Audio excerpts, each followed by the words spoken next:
ஆண்டவரும் இரட்சகருமான இயேசு கிறிஸ்துவின்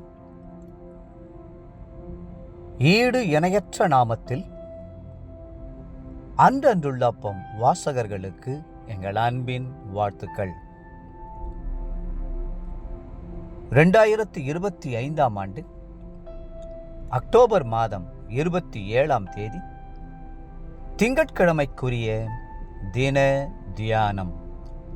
இன்றைய தலைப்பு தானியேல். தானியேல் 6:28 சொல்கிறது, தானியேலின் காரியம் ஜெயமாயிருந்தது. இன்று நாம் சிறந்த வேத அறிவு கொண்டவரும் சமர்த்தனும் பொருத்தனை செய்யப்பட்டவரும் வல்லமையான தீர்க்கதரிசியுமான ஒருவரை சந்திக்கப் போகிறோம். அவர்தான் தானியேல். தானியேலுக்கு கர்த்தர் விசேஷித்த ஞானத்தையும் கிருபையும் கொடுத்திருந்தார். பாபிலோன் தேசத்திலுள்ள சகல ஞானிகளையும் விட தானியேல் 10 மடங்கு சமர்த்தராக விளங்கினார் என்று வேதத்தில் வாசிக்கிறோம். தானியேல் இவ்வளவாய் மேன்மை அடைவதற்கு காரணம் என்ன? கர்த்தருக்காக பரிசுத்தமாய் வாழும்படி அவர் கொண்டிருந்த தீர்மானம்தான். பாபிலோன் தேசத்திற்குள் செல்லும் போதே தீட்டுப்படாமல் பரிசுத்தமாய் பாதுகாத்து கொள்ள தானியேல் உறுதியாயிருந்தார். ராஜாவின் போஜனமும் அவர் பானம் பண்ணும் திராட்சரசமும் தன்னை தீட்டுப்படுத்தலாகாது என்று தன் இருதயத்தில் தீர்மானம் பண்ணிக்கொண்டார். தன்னை தீட்டுப்படுத்தாதபடி பிரதானிகளின் தலைவனிடத்தில் வேண்டிக் கொண்டார். தானியேல் 1:8. ஒரு நாள் ராஜாவாகிய நேபுகாத் நேச்சார் ஒரு சொப்பனத்தை கண்டு கலங்கினார். அவர் சாஸ்திரிகளையும் ஜோசியரையும் சூனியக்காரரையும் கல்தேயரையும் அழைக்கச் சொல்லி தான் கண்ட சொப்பனத்தின் அர்த்தத்தை அவர்கள் சொல்ல வேண்டும் என்று கட்டளையிட்டார். அப்படி சொல்லாவிட்டால் நீங்கள் துண்டிக்கப்படுவீர்கள், உங்கள் வீடுகள் எருக்களங்கள் ஆக்கப்படும் என்று கட்டளை பிறப்பித்தார். தானியேல் ராஜாவிடம் சென்று தனக்கு தவணை கொடுத்தால் சொப்பனத்தையும் அதன் அர்த்தத்தையும் கூறுகிறேன் என்றார். அப்படியே தானியேல் ஜெபித்தபோது கர்த்தர் அவருக்கு மறைபொருளை வெளிப்படுத்தி கொடுத்தார். கர்த்தர் மறைபொருளை வெளிப்படுத்தி கொடுக்கிறவர்.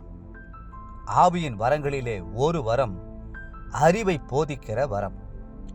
ஒரு நபரை பற்றியோ, ஒரு சூழ்நிலையை பற்றியோ, ஒரு இடத்தை பற்றியோ, ஒரு பிரச்சனையை பற்றியோ ஆண்டவர் உங்களுக்கு மறைபொருளை வெளிப்படுத்தி கொடுப்பதனால் தேவ அறிவின் ஒரு பகுதியை பெற்றுக்கொள்வீர்கள். இப்படித்தான் கர்த்தர் அப்போஸ்தலனாகிய யோவானுக்கு பத்மு தீவிலே இனி வரப்போகிற சம்பவங்களை வெளிப்படுத்தி கொடுக்க சித்தமானார்.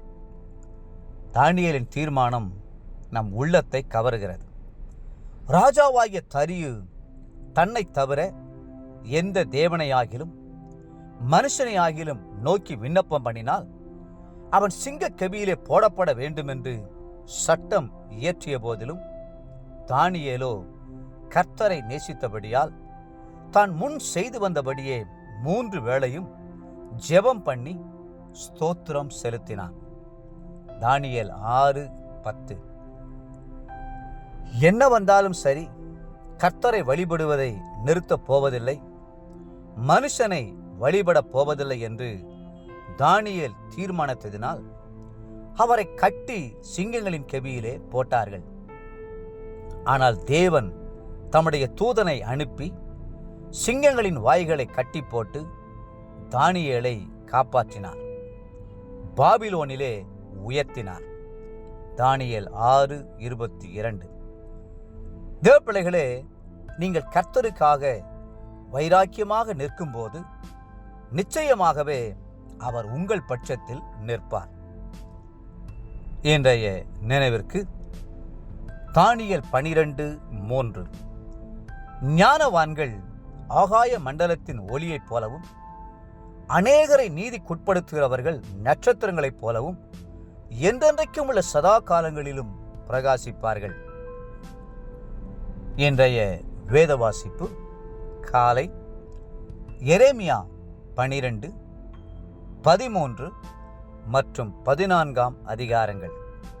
மாலை 2 தீமோத்தேயு 1 அதிகாரம். அன்புக்குரிய அன்றனுள்ள அப்பம் வாசகர்களே, மீண்டும் உங்களை வாழ்த்துகிறோம்.